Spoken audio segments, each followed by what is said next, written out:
ایک اسے کہنا چاہیے کہ ون سٹیپ پیچھے گئی ہے حکومت اور انہیں ایک دھچکا لگا ہے. آپ کو کیا لگتا ہے؟ اسلام آباد میں آپ بیٹھے ہوئے ہیں, کیا خبر ہے رائے صاحب آپ کے پاس؟ دیکھیں عاشق صاحب، آج سے 12 دن پہلے میں نے یہ خبر دی تھی اور یہ بتایا تھا کہ احتساب کے ایک ادارے کے جو سربراہ ہیں وہ استعفیٰ دینے پر غور کر رہے ہیں. اس کے 2 دن بعد میں نے یہ خبر دی کہ اس استعفے پر دستخط ہو چکے ہیں. اس وقت کچھ لوگوں نے یہ کہا کہ اس قسم کی خبر درست نہیں ہو سکتی، شہباز شریف نے یہ اپائنٹمنٹ خود کی، شہباز شریف نے یہ تعیناتی خود کی، تو یہ استعفیٰ کیسے آ سکتا ہے؟ بہرحال ایک اور خبر ہماری 100% درست ثابت ہوئی. اب ہاشمی صاحب، اس کی جو اندرونی کہانی ہے وہ بھی بڑے مزے کی ہے، کیونکہ آفتاب سلطان صاحب کو جو پریشرائز کیا گیا تھا، جو دھمکایا گیا تھا، ایک تو عمران خان صاحب کے خلاف جو نام نہاد ہیلی کاپٹر کیس بنایا تھا اس امپورٹڈ حکومت نے، اس کے متعلق چیئرمین نیب پر بڑا دباؤ تھا اور ان کو دھمکایا گیا کہ یہ جو کیس ہے یہ آپ عمران خان صاحب کے خلاف آگے چلائیں اور عمران خان صاحب کے خلاف ریفرنس بنائیں اور عمران خان صاحب کو اس ریفرنس میں گرفتار کریں. اور خواہش یہ تھی کہ دن دگنا رات چگنا اس کے اوپر کام کریں اور ود ان ویک جو ہے اس کے اوپر فیصلہ لے کے آئیں اور عمران خان صاحب کو ہیلی کاپٹر کیس میں گرفتار کریں. اب اس میں جو ہمارے ذرائع ہیں ان کا بتانا یہ ہے کہ صاف انکار کر دیا گیا چیئرمین نیب کی جانب سے، اور یہ انکار اس وجہ سے کیا گیا، انہوں نے شہباز شریف کو بتایا کہ اس کیس میں کسی قسم کے شواہد موجود نہیں ہیں. اگر میں یہ کیس بنا بھی دوں، اگر میں اس کیس کو بنا کر اس کے اوپر کوئی ریفرنس دائر بھی کر دوں تو یہ کیس عدالت میں کھڑا نہیں ہو سکے گا، اور اگر عدالت کسی دباؤ میں آ کر کوئی فیصلہ دے بھی دے تو سپیریئر کورٹس میں جا کر یہ فیصلہ اڑ جائے گا، میری بھی بڑی سبکی ہوگی، میرا جو کریئر ہے وہ بھی داغدار ہو جائے گا، اور آپ کو کوئی سیاسی فائدہ بھی نہیں ہوگا جس قسم کا سیاسی فائدہ آپ اس ہیلی کاپٹر کے نام نہاد کیس سے لینا چاہتے ہیں. ایک تو میں آپ کو ذرائع سے یہ خبر دے رہا ہوں کہ یہ ہیلی کاپٹر کیس جو ہے اس کے اوپر عمران خان صاحب کی گرفتاری کرنے سے اور اس کیس کو آگے چلانے سے اس وجہ سے منع کر دیا تھا چیئرمین نیب نے کہ اس کے اندر شواہد موجود نہیں تھے. اس کے بعد ہاشمی صاحب خواہش یہ تھی کہ یہ جو توشہ خانہ کیس ہے نام نہاد عمران خان صاحب کے خلاف، یہ جو توشہ خانہ کیس ہے اس کو بھی بڑے تیزی کے ساتھ ایکسپیڈائٹ کیا جائے، عمران خان صاحب کی طلبیاں کی جائیں اور عمران خان صاحب کو انکوائری کے مرحلے میں ہی کسی طریقے سے گرفتار کر لیا جائے. حالانکہ نیب کا ترمیمی ایکٹ آ چکا ہے، نیب کے ترمیمی ایکٹ کے تحت آصف علی زرداری ریلیف لے چکے ہیں، نیب کے ترمیمی ایکٹ کے تحت شریف خاندان کے ممبر جو ہیں اور نون لیگ کی قیادت یہ بھی ریلیف لے چکے ہیں. لیکن خواہش یہ تھی کہ یہ جو نیب ترمیمی ایکٹ ہے اس کے باوجود عمران خان صاحب کو پہلے مرحلے میں گرفتار کیا جائے. لیکن یہ توشہ خانہ والا جو کیس ہے اس میں بھی چیئرمین نیب نے، جو کہ ظاہر ہے کہ اب سابق چیئرمین نیب بن گئے ہیں استعفیٰ دینے کے بعد، تو انہوں نے انکار کر دیا کیونکہ اس کے اندر بھی کوئی سالڈ ایویڈنس موجود نہیں تھا. کیونکہ یہ اتنا موضحکہ خیز کیس ہے کہ اس کیس میں جو عمران خان صاحب کو اور بشرا بی بی صاحبہ کو طلب کیا گیا ہے اس میں یہ کہا گیا کہ آپ سے 6 گھڑیوں کے متعلق پوچھ گچھ کرنی ہے. یعنی عمران خان صاحب پرائم منسٹر رہے، عمران خان صاحب پرائم منسٹر رہے اور پاکستان جیسے ممالک میں جو بھی پرائم منسٹر ہوتا ہے، جو وزیر اعظم ہوتا ہے، اس کو براہ راست کوئی احکامات جاری نہیں کرنے پڑتے. وہ اگر اپنی ہلکی سی نوڈنگ دے دے، اگر وہ ہلکا سا اشارہ دے دے اپنے پرنسپل سیکرٹری کو، بلکہ براہ راست اشارہ بھی نہ دے، کسی اپنے وزیر وغیرہ کے ذریعے اشارہ دلوا دے، تو ہاشمی صاحب ایک دن میں 5-10 ارب روپے پاکستان کے نظام کے تحت پرائم منسٹر جو ہیں وہ یہاں کماتے رہے ہیں اور کما لیتے ہیں، یعنی کرپشن کے ذریعے. ایک ہاؤسنگ سوسائٹی کا NOC جاری کرنے کے لیے ہاؤسنگ سوسائٹیز جو ہیں وہ اربوں روپے کی رشوت دینے کے لیے تیار ہوتی ہیں. تو ہاشمی صاحب اس کے باوجود عمران خان صاحب جو 3.5 سال پرائم منسٹر رہے تو ان کو توشہ خانہ کی گھڑیاں توشہ خانہ سے قواعد و ضوابط کے مطابق خرید کر فروخت کرنا پڑی۔ یہ عمران خان صاحب کی بے گناہی کا سب سے بڑا ثبوت تھا کہ ان کے پاس اور ان کا کوئی مالی سکیم نہیں تھا، اور ان کے کوئی مالی حالات اتنے اچھے نہیں تھے کہ ان کو توشہ خانہ سے گھڑیاں خرید کر قواعد کے مطابق انہوں نے فروخت کی۔ مثال کے طور پر اگر عمران خان صاحب نے یہ جو کک بیکس کا میں ذکر کیا جو کہ بڑے خاموشی سے لے لیے جاتے ہیں، عمران خان صاحب نے اس طرح سے کوئی 15-20 ارب روپے بنائے ہوتے، چلے 15-20 نہیں 8-10 ارب روپے بنائے ہوتے، تو کیا وہ یہ 2-3 کروڑ روپے کی گھڑیاں فروخت کرتے؟ کیا وہ یہ گھڑیاں فروخت کرتے؟ تو جاننے والے جانتے ہیں کہ عمران خان صاحب کے جو مالی معاملات ہیں وہ ہمیشہ سے ٹائٹ رہے ہیں۔ عمران خان صاحب کوئی جاگیردار، سرمایہ کار یا صنعت کار تو نہیں تھے۔ اب جو مضحکہ خیز قسم کا نوٹس جاری کیا لٹیرے گیا بھی نہیں تھے طلبی کا، رائے صاحب، لٹیرے بھی نہیں تھے، بزنس مین بھی نہیں تھے، اور ان کے کچھ جدادے، ان کے دادا جی جو ہے نا وہ چھوڑ کے بھی نہیں گئے تھے۔ یہ بھی امپورٹنٹ نکتہ رائے صاحب، اپنا سب کچھ بیچ کے وہ پاکستان گئے، فلیٹ یہاں سے بیچا، لندن سے بیچا، پاکستان جا کر سب کچھ رکھا، باہر کچھ نہیں رکھا۔ اچھا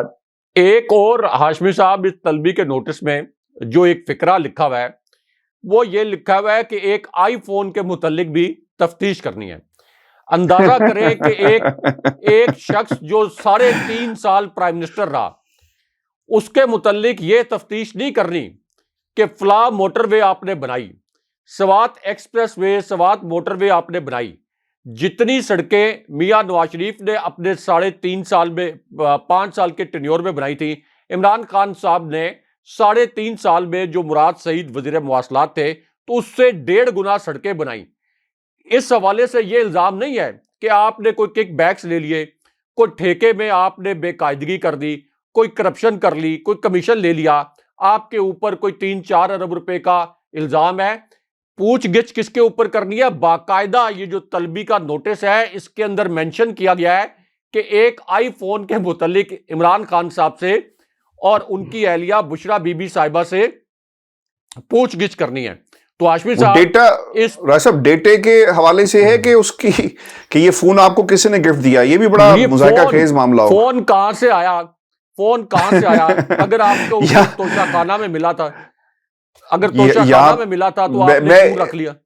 میں ایک بات عرض کر دوں سننے والوں کے لیے بھی، برطانیہ میں نا 40 پاؤنڈ مہینے کے اوپر آپ کو آئی فون نیا مل جاتا ہے رائے صاحب، اور یہ ملک کے سب سے بڑے عہدے پر جو شخص رہ چکا ہے عمران خان، آپ اس سے جو انکوائری کر رہے ہیں نکلا کیا ہے؟ یعنی ہم پہلے سمجھتے تھے کہ جناب خانہ کعبہ کی گھڑی بیچ دی، یہ بیانیہ رائے صاحب ان کا، اب اس میں آئی فون بھی شامل ہو گیا ہے۔ جی آئی فون کے متعلق بھی تحقیقات کرنی ہے۔ اور ہاشمی صاحب یہ جو نام نہاد انہوں نے ایک بیانیہ بنایا تھا کہ خانہ کعبہ والی گھڑی بیچ دی، ہاشمی صاحب یہ توشہ خانہ کے جو تحائف ہیں ان کی 1 سال کے بعد اگر جس کو یہ تحفہ ملا ہوتا ہے وہ توشہ خانہ میں اگر جمع کرا دے تو 1 سال کے بعد اس کی نیلامی ہوتی ہے۔ ہر صورت میں جو چیز آپ گھر نہیں لے کے جا سکتے وہ ہے بیش قیمت گاڑیاں، لیکن آصف علی زرداری اور میاں نواز شریف یہ اربوں روپے کی جو گاڑیاں ہیں یہ خلاف ضابطہ گھر لے گئے تھے۔ ان کے خلاف پھر ریفرنس بھی دائر ہوئے تھے عدالتوں میں، لیکن سب کو پتا ہے کہ جس طرح سے رجیم چینج آپریشن ہوا، جس طرح کی ایک ڈیل ہوئی، تو اس کے بعد وہ تمام ریفرنسز جو ہیں وہ قصہ ماضی بن گئے۔ اب ہاشمی صاحب ایک تو یہ توشہ خانہ والا جو کیس ہے اس کے اوپر بھی بڑی خواہش تھی کہ چیئرمین نیب بڑی جلدی سے عمران خان صاحب کے خلاف کوئی کارروائی کریں۔ اچھا اس کے اوپر مجھے ہمارے شاید ویورز نے وہ بالی ووڈ کی ایک مووی دیکھی ہو گینگز آف واسے پور، وہ آپ نے بھی شاید دیکھی ہو، اس کے اندر ایک ڈائلاگ ہے، وہ ایک والد جو ہیں وہ اپنے بیٹے کو جو کہ گینگسٹر ہیں، والد بھی اور بیٹا بھی، تو وہ یہ کہتے ہیں کسی ہیرو کو انہوں نے سنبھالنا ہوتا ہے، لیکن وہ نالائق اور نااہل جو بیٹا ہے وہ بار بار غلطی کر رہا ہوتا ہے، بار بار اس سے سچویشن سنبھالی نہیں جا رہی ہوتی، تو ایک ڈائلاگ اس کا بڑا مشہور ہوا تھا کہ تم سے نہ ہو پاوے گا، یعنی وہ لینگویج ہی ایسی تھی کہ بیٹا تم سے نہ ہو پاوے گا۔ تو اس وقت شہباز تم سے نہیں ہو سکے گا، بالکل جی، تو جی اس کا مطلب یہ ہے، لیکن وہ انہوں نے اپنے ایک ایکسنٹ میں ایک مخصوص سٹائل میں اس کو اس طریقے سے اس کی ڈائلاگ ڈیلیوری تھی۔ تو شہباز شریف بھی یہ جس قسم کے مضحکہ خیز کیسز میں عمران خان صاحب کو نظام سے مائنس کرنے کی کوشش کر رہے ہیں، تو لگتا یہ ہے کہ عمران خان صاحب کے حوالے سے شہباز شریف کے لیے بھی یہ پیغام ہے کہ آپ سے یہ نہیں ہو پائے گا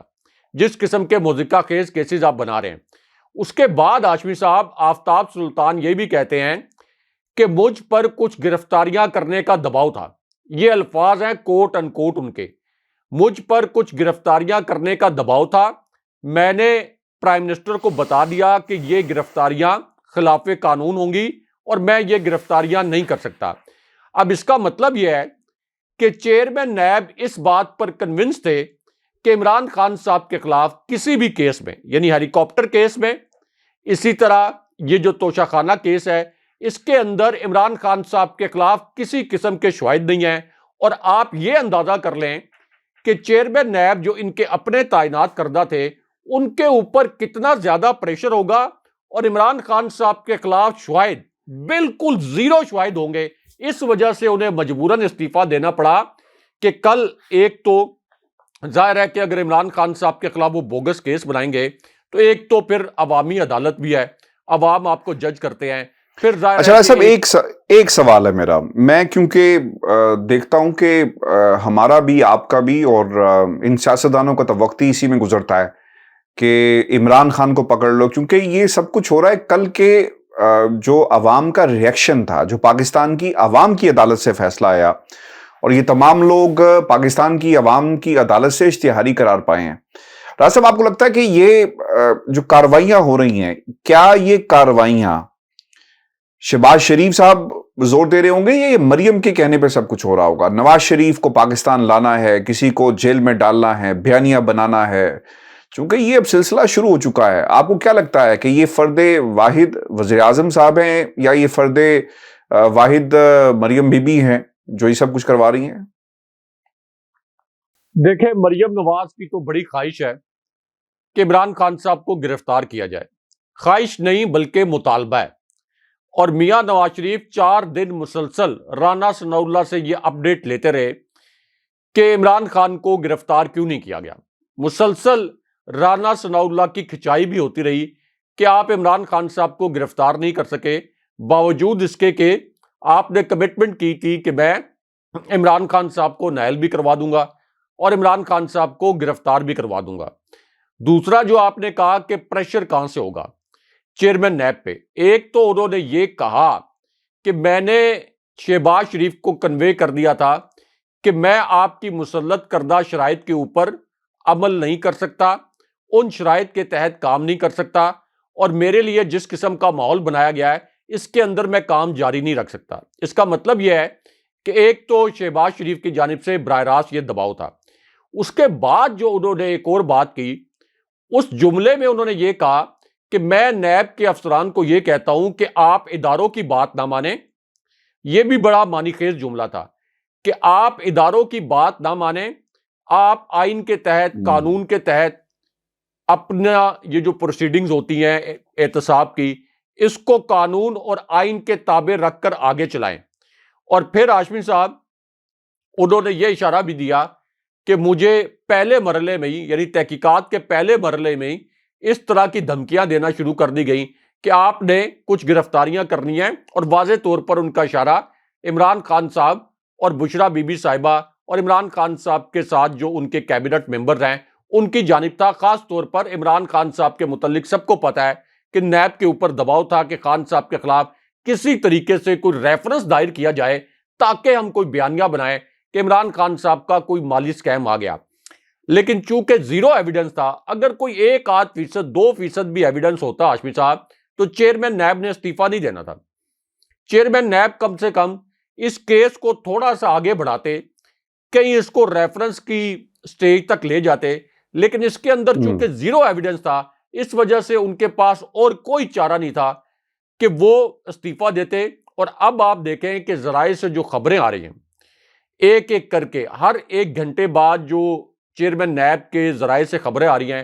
وہ یہی بتا رہی ہیں کہ شہباز شریف نے، مریم نواز نے، اور پروبیبلی جو انہوں نے لفظ استعمال کیا کہ اداروں کی بات نہ مانیں، تو ان کے اوپر بڑا شدید قسم کا دباؤ تھا۔ لیکن اس میں ہاشمی صاحب ایک اور بڑا اہم نقطہ ہے، وہ نقطہ یہ ہے کہ یہ پہلی مرتبہ ہو رہا ہے کہ نظام سے بغاوت کی جا رہی ہے. یعنی یہ آفتاب سلطان صاحب کو شہباز شریف نے خود چیئرمین نیب لگایا تھا، اس کے باوجود نظام سے بغاوت شروع ہو گئی ہے. کیونکہ یہ جو افسران ہیں جیسے چیئرمین نیب، اسی طرح بیوروکریسی کے کچھ افسران ہیں، وہ دیکھ رہے ہیں کہ اس وقت جو بھی شخص قانون اور آئین کے تابع رہ کر کام نہیں کرتا، جو بھی جان بوجھ کر تعصب پر مبنی فیصلے کرتا ہے، اس کے متعلق عوام مہینوں میں نہیں، ہفتوں میں نہیں، دنوں میں عوامی عدالتیں فیصلے سنا دیتی ہیں. دنوں میں وہ ایکسپوز ہو جاتا ہے، گھنٹوں میں وہ ایکسپوز ہو جاتا ہے. تو اس وجہ سے بھی ہاشمی صاحب، یہ جو ایک شعور عمران خان صاحب نے لوگوں میں پیدا کیا، اس شعور کا اب بڑا دباؤ آیا ہے. یعنی ان اعلیٰ افسران پر بڑا دباؤ آیا ہے، اور اس کی وجہ سے ہم نے دیکھا کہ یہ ایک نظام سے بغاوت کی گئی. لیکن اس میں بڑی امبیرسنگ سچویشن ہے چیف الیکشن کمشنر کے لیے. چیف الیکشن کمشنر کے لیے پروفیشنلی بہت ہی امبیرسنگ اور شرمناک قسم کی صورتحال ہے. کم سے کم آپ آفتاب سلطان سے کچھ سیکھ لیں کہ ایک پروفیشنل کی طرح آپ کا کنڈکٹ کیسا ہونا چاہیے. ان کے اوپر دباؤ آیا، انہوں نے استعفیٰ دے دیا، وہ اپنے عہدے سے چمٹے نہیں رہے. حالانکہ ان کا جو عہدہ ہے یہ بڑا پرکشش عہدہ ہے. ہاشمی صاحب، چیئرمین نیب کا عہدہ بڑا ہی پرکشش عہدہ ہے. یہاں بیٹھ کر آپ کروڑوں اربوں خربوں روپے کما سکتے ہیں. لیکن دوسری جانب جو آپ کے چیف الیکشن کمشنر ہیں، وہ ایک نوکری بچانے کے لیے پی ڈی ایم کی کٹ پتلی بن کر پورے طریقے سے ایکسپوز ہو چکے ہیں. ہر معاملے میں انہوں نے متعصب بن کر عمران خان صاحب کے خلاف جو ہے وہ اقدامات اٹھائے. یہاں تک کہ وہ اب مریم نواز اور شہباز شریف کی کٹ پتلی بن کر سپریم کورٹ کے جج صاحبان پر بھی حملہ ور ہیں. یہ کہتے ہیں کہ ہم ان کے احکامات نہیں مانیں گے، لیکن اس کے باوجود بڑی ڈھٹائی کے ساتھ اپنی سیٹ نہیں چھوڑ رہے. اب تو کچھ ان کو پروفیشنلی جو ایک امبیرسمنٹ ہونی چاہیے، جس کو اگر میں اردو میں ترجمہ کروں تو شاید بہت سخت ہو جائے، کہ کم سے کم چلیں کچھ سیاسی لحاظ سے ہی شرم کر لیں. کہ آپ دیکھ لیں کہ آپ کے سامنے ایک ایگزامپل آ گئی ہے کہ جب دباؤ آیا تو استعفیٰ دے دیا، غیر آئینی غیر قانونی کام نہیں کیا. لیکن آپ مسلسل غیر آئینی کام کر رہے ہیں، غیر قانونی کام کر رہے ہیں، سپریم کورٹ سے لڑ رہے ہیں، ایوان صدر سے لڑ رہے ہیں. کیوں؟ کیونکہ آپ کے جو ماسٹرز ہیں شہباز شریف اور مریم نواز، انہوں نے آپ کو حکم دیا ہے کہ عمران خان صاحب کے خلاف ہر صورت میں الیکشن کمیشن کو استعمال کرنا ہے، اور آپ آگے فردر ایک اور عہدے کی لالچ میں اس طرح کے غیر آئینی اقدامات کر رہے ہیں. اچھا صاحب، یہ پہلی دفعہ ایسا نہیں ہوا. ہم نے نون لیگ کا ہمیشہ سے یہ وتیرہ دیکھا، سپریم کورٹ کی دیواریں پھلانگی گئی، احاطہ عدالت کے اندر حملہ کیا گیا، سپریم کورٹ کی بلڈنگ پر حملہ کیا گیا. پھر اگر اس وقت سزا مل جاتی تو شاید آج کسی بھی سیاسی جماعت کو ہمت نہ ہوتی. یہاں پر پاکستان کی تاریخ میں یہ سب کچھ ہوتا ہے. عمران خان کو صرف اور صرف ایک سڑک کو بلاک کرنے اور احتجاج کرنے پر بہت ساری دفعات، جس میں انسداد دہشت گردی کی دفعات بھی شامل کر کے آپ عدالتوں میں بلاتے ہیں، اور جن حالات میں آپ نے عمران خان کو بلایا وہ پیش بھی ہوئے. لیکن ایسا ہو ہی اب یہ رہا ہے، اور مجھے یہ کہنے میں کوئی آر نہیں ہے، کیونکہ نواز شریف صاحب کی بازو کوئی پکڑ نہیں رہا اور راستہ مل نہیں رہا. خواجہ آصف صاحب یہ تو کہہ دیتے ہیں کہ نواز شریف بہت جلدی پاکستان میں ہوں گے، ڈاکٹرز نے انہیں آنے کی اجازت دے دی ہے. تو یہاں کے جو ڈاکٹرز ہیں پاکستان کے، ان سے کب اجازت ملے گی؟ جو نظام کے ڈاکٹرز ہیں، جو اپنی مرضی سے اس کی سرجری بھی کرتے ہیں، اپنی مرضی سے اس نظام کو بناتے ہیں، بگاڑتے ہیں، کبھی پیناڈول کے اوپر، کبھی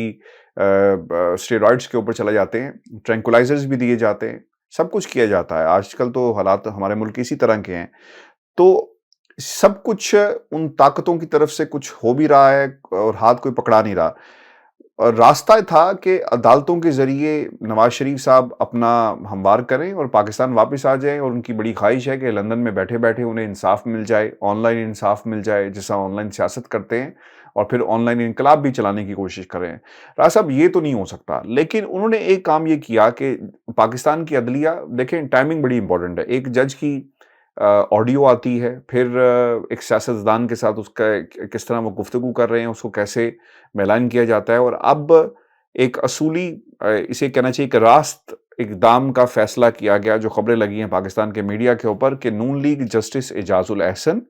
اور جسٹس مظاہر علی نقوی سے متعلق یہ فیصلہ کیا گیا ہے۔ تفصیلات یہ ہیں راجہ صاحب کہ قانونی مشاورت ہوئی ہے شہباز شریف کی زیر صدارت، اور اس میں یہ فیصلہ کیا گیا ہے اور قانونی ٹیم کا موقف لیا گیا کہ جسٹس اعجاز الاحسن نواز شریف کے خلاف مقدمے میں نگران جج رہے، اور جسٹس مظاہر علی نقوی اکبر نقوی کے خلاف آڈیو لیک کا ناقابل تردید ثبوت سامنے آ چکا ہے۔ اب دیکھیں، جسٹس اعجاز الاحسن صاحب اگر نگران جج تھے تو اس میں ان کا قصور یہ ہے کہ آپ کے خلاف فیصلہ آیا تو اب آپ ان کے خلاف تمام اسٹیٹ مشینری کو اور سب بارز کونسل کو جو ہے وہ ایکٹیو کر دیں گے۔ پھر یہ بھی کہتے ہیں کہ جسٹس مظاہر نقوی نے نواز شریف اور شہباز شریف سے متعلق درجنوں مقدمات میں مخالفانہ فیصلے دیے۔ راجہ صاحب، عدالت کے فیصلے تو فیصلے ہوتے ہیں، حق میں آئے فیصلہ تو آپ کو پسند ہوگا، خلاف آ جائے تو وہ مخالفانہ فیصلہ کہلاتا ہے۔ قانونی ٹیم نے بریفنگ میں بتایا کہ اس فہرست میں پاناما، پارٹی لیڈرشپ، پاک پتن الاٹمنٹ کیس، رمضان شوگر مل کے مقدمات شامل ہیں۔ دونوں ججز مسلم لیگ نون کے بارے میں محتسبانہ رویہ رکھتے ہیں، تعصب والا رویہ رکھتے ہیں۔ قانونی ٹیم نے بتایا کہ متنازع جج متعلقہ مقدمے کی سماعت سے خود کو رضاکارانہ طور پر الگ کر لیتے ہیں۔ متاثرہ فریق کی درخواست پر بھی متنازع جج بینچ سے الگ کر دیے جانے کی روایت ہے۔ اچھا، مجھے نا شاید یہ بات میں اس کو تسلیم نہیں کرتا، اور میں اس کو نا یہ سچ نہیں مانتا، کیونکہ راجہ صاحب میں نے جس شہر میں آپ بیٹھے ہوئے ہیں نا، اسلام آباد ہائی کورٹ کے اب وہ چیف جسٹس ہیں،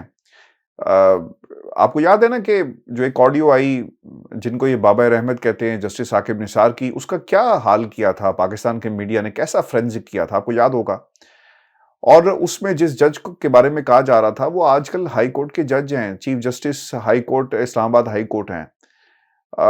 یہ بھی بڑا تاریخ کا حصہ ہے کہ انہوں نے اپنے آپ کو اس بینچ سے الگ نہیں کیا تھا کیونکہ ان پہ الزام لگا، اور مریم کے بعد میں حق میں بھی فیصلہ آ جاتا ہے تو اس وقت بھی کہتی مریم کہ جج صاحب آپ یہ کیس نہیں سن سکتے، لیکن اس وقت وہ سن بھی رہے تھے، ایک طرف باہر ان کی طرف سے الزام بھی لگ رہا تھا۔ یہ الگ بات ہے کہ پاکستان مسلم لیگ نون اس الزام کو پبلکلی آن نہیں کرتی تھی، لیکن کمروں کے اندر وہ آن کرتی تھی۔ تو رائے صاحب، یہ عدالتی محاذ پر جنگ شروع ہو گئی ہے۔ سپریم کورٹ جا کر دروازہ کھٹکھٹا کر دیکھیں جج صاحب وہاں پہ موجود بھی ہیں کہ نہیں۔ پاکستان کا آئین ڈیفالٹ ہو گیا، معیشت پہ ہم نے سنی تھی کہ ڈیفالٹ ہوتی ہے، لیکن آج تو پاکستان کا رائے صاحب آئین قانون سب ڈیفالٹ کر چکا ہے۔ دیکھیں ہاشمی صاحب، جسٹس مظاہر علی نقوی کے خلاف ریفرنس لانے کا فیصلہ اصل میں چیف جسٹس میاں نواز شریف نے کیا ہے۔ یہ فیصلہ چیف جسٹس میاں نواز شریف نے لندن میں بیٹھ کے کیا ہے، کیونکہ میں ان کی ٹاک سن رہا تھا اور وہ یہ کہہ رہے تھے کہ جسٹس مظاہر نقوی کے خلاف ریفرنس لانا چاہیے، تو یہ فرمائش چیف جسٹس بن کر میاں نواز شریف نے کی تھی۔ وہ میاں نواز شریف جن کو سپریم کورٹ نے کرپٹ قرار دے کر نائل کیا تھا، اور وہی نواز شریف جن کو سپریم کورٹ کے چیف جسٹس نے گاڈ فادر کہا تھا اور پورے شریف خاندان کو سیسیلین مافیا کہا تھا۔ اب وہی سیسیلین مافیا جو عدالت سے سیسیلین مافیا قرار دیا، وہ اسی عدالت یعنی سپریم کورٹ کے جج صاحب کے خلاف ریفرنس لانے کی بات کر رہا ہے، بلکہ یہ فیصلہ کر لیا گیا کہ ان کے خلاف ریفرنس لایا جائے گا، کیونکہ چاہتے یہ ہیں کہ یا تو مریم نواز کو کوئی جج صاحبان والا گاؤن پہنا دیں، مریم نواز ہی بینچ کا حصہ بن جائیں، پرویز رشید کو بینچ کا حصہ بنا دیں، کبھی حمزہ شہباز جو ہیں وہ وہاں پر بیٹھ جائیں، تو اس قسم کا بینچ ہو جو کہ صرف ان کے حق میں فیصلے سنائے۔ حالانکہ اس وقت پاکستان کی عدلیہ سے عام عوام کے، پاکستان کے سیاسی حلقوں کے، پاکستان کے سوشل میڈیا کے صارفین کے جتنے شکوے ہیں، وہ شکوے درست ہیں کہ بدترین سپریشن میں، بدترین انسانی حقوق کی خلاف ورزیوں کے باوجود سپریم کورٹ کے جج صاحبان نے اور چیف جسٹس صاحب نے ان معاملات کا نوٹس نہیں لیا، لیکن اس کے باوجود اب یہ چاہتے ہیں کہ کوئی ایک فیصلہ کسی کیس میں کسی قسم کے ریمارکس جو ہیں یہ شریف خاندان کے خلاف نہیں آنے چاہیے، کیونکہ یہ سمجھتے ہیں کہ ہم اتنے بڑے سیسیلین مافیا ہیں کہ کسی کو جرت نہیں ہونی چاہیے کہ کوئی ہمارے خلاف بات کر سکے۔ اب ہاشمی صاحب، ان کی یہ جو اتنی زیادہ جرت ہوئی ہے کہ اب یہ کہیں کہ ہم جسٹس اعجاز الاحسن جو کہ ایک سٹنگ سپریم کورٹ کے جج ہیں اور پھر جسٹس مظاہر نقوی ان کے خلاف راست اقدام کریں گے اور جسٹس مظاہر نقوی کے خلاف ہم ریفرنس لے کے آئیں گے. یہ جو جرت ہوئی ہے یہ اصل میں میری ناقص رائے میں چیف جسٹس صاحب کی غلط پالیسی ہے. جس دن مریم نواز نے چیف جسٹس صاحب کو بینچ فکسر کہا تھا، جس دن ایک کامیڈی پروگرام مریم نواز نے سپریم کورٹ کے 3 جج صاحبان کے خلاف کیا تھا، جس دن عمران خان صاحب کے متعلق یہ الفاظ استعمال کیے گئے کہ یہ جو جج صاحبان ہیں یہ ایماندار نہیں بلکہ عمران دار ہیں، جس دن مریم نواز نے لاہور ہائی کورٹ کے چیف جسٹس کو داماد چیف جسٹس اور لاہور ہائی کورٹ کو داماد لاہور ہائی کورٹ کہا تھا، اگر اس دن مریم نواز کو روکا جاتا، اس دن مریم نواز کو نوٹس جاری کیا جاتا، ان کے اوپر توہین عدالت لگائی جاتی، تو یہ جو دن دہاڑے جج صاحبان پر حملے کر رہے ہیں، یہ جو گھناؤنی وارداتیں کر رہے ہیں سپریم کورٹ کے خلاف، ان کی کبھی یہ جرت نہ ہوتی کہ یہ اس قسم کے گھناؤنے کام کرتے. یہ ہاشمی صاحب چیف جسٹس صاحب کی خاموشی، پتہ نہیں اس کے پیچھے کیا مصلحت ہے، کیا دباؤ ہے، کیا ان کو کوئی دھمکیوں کا سامنا ہے، اور اگر اس قسم کی کوئی سچویشن ہے بھی تو چیف جسٹس صاحب کو تو اپنے منصب سے انصاف کرنا چاہیے. انصاف کے سب سے بڑے فورم پر بیٹھے ہیں. لیکن چھوٹا سا سوال، میرا ایک چھوٹا سا سوال لے لیں. آپ نے کیونکہ کہا نہیں کہ انہیں کیا مسئلہ ہے، دھمکیاں کیا ہے، رائے صاحب آپ کو لگتا نہیں کہ وہ ان کا بھی آخری وقت ہے؟ وہ سوچتے ہوں گے کہ یار میں کیوں اس مسئلے میں پڑھوں اور میں کنٹروورشل کیوں ہوں، یہ نہ ہو کہ توپوں کا رخ مجھے بھی بابا رحمت 2 کا لقب جو ہے وہ دے دیا جائے، تو اس لیے وہ خاموش ہیں اور انتظار کیا جا رہا ہے کسی اور کے آنے کا. کنٹروورشل تو ہاشمی صاحب وہ ہوتے ہیں جو غلط فیصلے کرتے ہیں، جو بروقت فیصلہ نہیں کرتے، جو حقائق کے منافی فیصلے کرتے ہیں، جو آئین کے منافی فیصلے کرتے ہیں. جس طرح کے عمران خان صاحب نے بتایا کہ جناب باجوہ نے رجیم چینج آپریشن کیا تھا، تو آپ دیکھ لیں کہ اس وقت کنٹروورشل کون ہے. عمران خان صاحب تو وکٹم تھے نا، عمران خان صاحب وکٹم تھے، تو اس وقت نقصان کس کا ہوا؟ جناب باجوہ اس وقت کہاں پر ہیں؟ جناب باجوہ کے متعلق کوئی خبر، کوئی تصویر، کوئی ویڈیو آ جائے تو جناب باجوہ کے خلاف کس قسم کے کامنٹس آتے ہیں سوشل میڈیا پر. جناب باجوہ خود ان کامنٹس کو چھپ چھپ کر جب پڑھتے ہوں گے تو بڑے رنجیدہ بھی ہوتے ہوں گے کہ اپریل 2022 میں مجھ سے کس قسم کی فاش غلطی ہو گئی. تو ہاشمی صاحب یہ تو اگر خاموشی ایسے ہی رہے گی تو پھر مجھ جیسے لوگ، آپ جیسے لوگ، عام لوگ یہ سوال نہیں اٹھائیں گے کہ فواد چودھری کو تو توہین الیکشن کمیشن، نام نہاد توہین الیکشن کمیشن، ایک بے ضرر سے بیان کے اوپر اغوا کر کے ان کے اوپر بغاوت کا مقدمہ درج کر دیا، غداری کا مقدمہ درج کر دیا. تو کیا مریم نواز کے لیے کوئی الگ عدالتیں ہیں؟ مریم نواز کے لیے الگ جج صاحبان ہیں؟ مریم نواز کے اوپر پاکستان کا قانون اور پاکستان کا آئین نافذ نہیں ہوتا؟ تو یہ فیصلہ کرنا ہے چیف جسٹس صاحب نے، اور قوم کی بھی رہنمائی کریں. یہ بتائیں کسی دن کسی بھی ہیرنگ کے دوران یہ ریمارکس دے دیں یا ایک چھوٹا سا حکم نامہ جاری کر دیں، شارٹ آرڈر جاری کر دیں کہ مریم نواز کے خلاف کسی قسم کی کوئی کاروائی کسی عدالت سے نہیں ہو سکتی. یہ ایک شارٹ آرڈر جاری کر دیں تاکہ پورے پاکستان کو پتہ چل سکے اور پھر لوگ کمپیریزن نہ کریں کہ مریم نواز کے لیے کس قسم کا قانون ہے، عام لوگوں کے لیے اور پی ٹی آئی کے لوگوں کے لیے کس قسم کا قانون ہے. ایک اس قسم کا حکم نامہ جو ہے وہ ضرور جاری کر دیں. دوسرا یہ تو چاہتے ہیں ہاشمی صاحب کہ ان کو ملے جسٹس قیوم جیسے جج، جن کو فون کر کے یہ بتائیں کہ بھائی صاحب یہ کہہ رہے ہیں کہ فلاں کو نائل کر دو، اس کو اتنے جرمانے کی سزا کر دو. آج بھی وہ ویڈیو کلپ جو ہے وہ نون لیگ کے ماتھے پر کلنک کا ٹیکہ ہے، وہ جو آڈیو لیک ہے جسٹس قیوم کی اور شہباز شریف کی، تو وہی جا کے کم سے کم سن لیں. ان کو پتہ چل جائے گا کہ یہ سپریم کورٹ کا اور جج صاحبان کا کتنا احترام کرتے ہیں، اور جسٹس اعجاز الاحسن کو اس سے پہلے بھی یہ نشانہ بناتے رہے ہیں. تو کون سا وہ موقع آئے گا جہاں پر چیف جسٹس صاحب یہ سمجھیں گے کہ اب ان کو اپنی عدالت کا، لاہور ہائی کورٹ کا، اپنی عدالت کا تحفظ کرنا ہے؟ کوئی ایک پوائنٹ تو آئے گا، ورنہ تو ہاشمی صاحب پھر عوام کا اعتماد جو پہلے ہی ہمارے عدالتی نظام سے اٹھ چکا ہے وہ تو مکمل طور پر عوام کا اعتماد لڑکھڑا جائے گا. اس لیے کسی نہ کسی جگہ جا کر تو چیف جسٹس صاحب کو یہ فیصلہ کرنا پڑے گا. بہت شکریہ ایسب ویورز، یہ آج کا شو تھا ہمارا. اپنے کمنٹس ضرور بھیجیے گا. چینل کو سبسکرائب کرنا مت بھولیں. مجھے اور ابراہیم راہی صاحب کو اجازت دیجیے. اللہ اللہ نگہبان.